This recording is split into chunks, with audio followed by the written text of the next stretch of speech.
Kenyans. And this is a question that is very important to us as Kenyans to understand the tariff regime.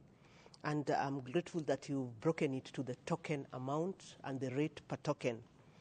Now, the tariff structure that was approved last year and that is in force has, for example, domestic customers in 3 bands. The lifeline or the lower band is people who consume less than 30 units. So if you consume less than 30, and on average less than 30 units per month, then your rate is the domestic customer 1.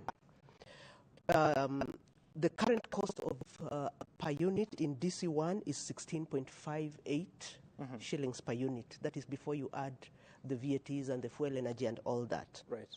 If you consume between 30 and 100 units per month, then your rate is 20.58 per unit. Sorry, 16.58 per unit. So someone who consumes between 30 and 100 units then pays 16.58 shillings. I think you mixed the figures right there. 0 to 30 is 12, yes. 12.24, right, to be precise. Then 30 to 100 units is 16.58 shillings per unit. The upper band, which is above 100 units, the rate is 20.58 shillings per unit. That is the current tariff. So once you cross the 100 units, so everything you spend will be charged on that rate of 20? Or is it the first 30, the second 70, then beyond 100? Thank you very much.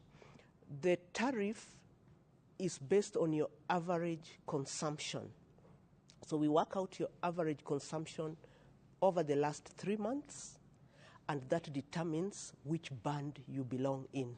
Okay. So if you belong in DC3, the 100 and above units, even your first unit is charged at the DC3 rate. So it doesn't even add value for you to buy 30 units initially and then another 70, and then because your charge is based on your average monthly consumption, which then determines the band in which you operate. There's an additional charge that comes to the people connected on the last mile who are still paying for their connection charge, which is charged at half the amount. If you paid, for example, 100 shillings, half the amount would go to paying for your connection, okay, which you have been given upfront, and half the remaining amount then will be used to give you, okay, your tokens. Okay, all right.